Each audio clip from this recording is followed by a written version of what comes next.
Please, Ismail, Lakshi, thank you very much.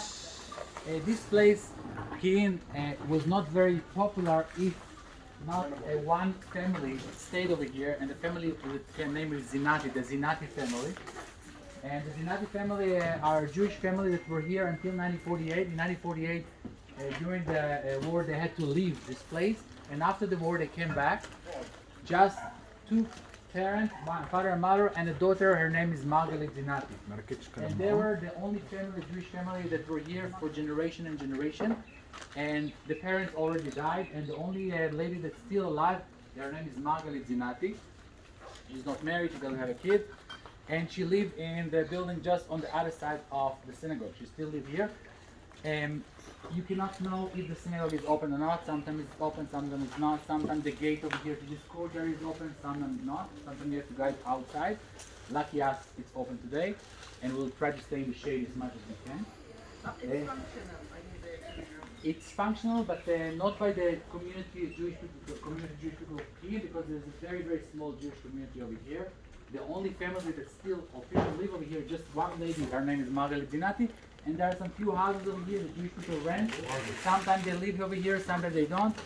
So it's kind of like their summer house, and they come and live here for several months. And so it's an active synagogue for people that came from outside. If you come over here on Mondays, on Thursdays, people celebrate bar mitzvahs over here. It's very common to go with your family to hear the story of Rashbi, and then to come with your family to here and to have the bar mitzvah over here. It's very, very nice and very unique, and it's a very special place because it goes back centuries ago. The Jewish people over here, the Zinati family and Margaret, they claim that they are here for, as we said, from the 1st century and on, that they never left. We won't say anything else that we want to know, but we don't know about it. We're not sure. Maybe they are here for generation to generation, maybe not. We know the Jewish people were here for 2,000 years, but we don't know if it was continuity of Jewish people over here all the time. In addition to the synagogue, there's also a visitor center that you can call them. It's called the Visitor Center of Zinati. Just below our house on the first floor, it's a beautiful center. It costs 20 shekels per person. And if you have time and if you have the budget, you can call them in advance, and they can show you a movie over there, and they can talk also about the Zinati family and the Jewish tradition, and they can show you agricultural tools from ancient times when people were farmers over here. So it's very important to know about the visitor center of the Zinati just below the house of Margaret. This synagogue is a synagogue that was renovated in the 19th century, as we said, after the earthquake. Nothing is special about the building itself. It's a building that was built in the Ottoman Turkish period. So from the inside we see that it's not an ancient synagogue. It's an old synagogue, but not an ancient synagogue. But inside the synagogue, there are some marks from other ancient synagogues that were found in the upper gallery. So either here or in other places, we don't know. So they found like a menorah symbol. So they found a menorah symbol, and you can see a menorah and all different kind of tools that were used also in the Holy Temple. And the descriptions of big doors that look like the doors of the temple maybe, it's all inside the synagogue, part of the structures of the building. So the people that built it took different kind of evidence, treasures that they found here and also in the gallery, which makes sense. Ancient synagogue from the Roman period, from the Byzantine period, and they put it here in this synagogue. Which for us, for archaeologists, for historians, for tour guides, it's great. We know it's a combination. For the people that live over here, this is a reason to say yes. Look, it goes all the way 2,000 years ago, and the continuity is very, very important over here. A synagogue is every place that you can find a Torah scroll, a kosher Torah scroll that was written by a scribe.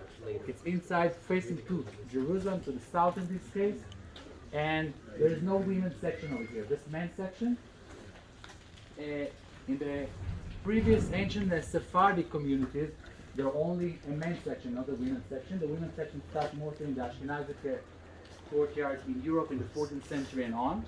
Today we have women's section everywhere, and in any way inside the section you can put a barrier and make a women's section inside, and men's section and a women's section also has a barrier inside. Where's that? Beautiful tree over here again. Which kind of tree? Fig. Fig is over here. This is fig, but this is strawberry. What is the story of those strawberry trees over here? Ladies and gentlemen, Strawberry. Tutti. Strawberry, yeah. Ah, two. That's a problem. But it's called druze.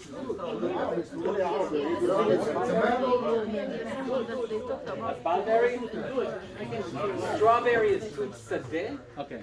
And mulberry or mulberry, Just berry. Sorry, so it's a berry. It's a berry. It's a berry tree. It's etzatut. Etzatut. It's berry tree. It's the same. Berry tree. The last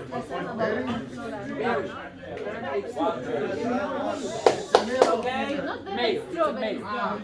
It's a male. It's a male. This is the There is nothing, yeah, there is nothing on it. I can see. you can see? I can see the berry right there. Guys, in ancient time, people were farmers over here. So when the Tzach Benson came over here and he said, I see over here people that are also farmers. The Jewish community over here in 1920 were farmers. Most of them work in the field over here in the terraces. And this was a great PR for them because all the young Jewish pioneers that arrived over here, for them it was great to know that there were Jewish people over here talking about agriculture and became farmers over here, not only about the religious aspect of the holy cities of Jerusalem, Hebron, Tzfat, and Tiberias, but also people over here that worked the land. And for those pioneers, that it was a great deal for them. So many people came over here. So the PR, that the public relationship that Yitzhak Bentley did for this place is great, especially in the 20s when many people came over here to know this place, to know the synagogue, and to know the village and the story. And at that time, people said also in ancient time, there were a lot of berries over here, tutim, etzatut, and they use it for the silk industry. They have the worm, all the worms of the silkworm, and the worm eat the trees over here, and they made the silk. A lot of silk factory made from here. So this was part of the main industry of those days.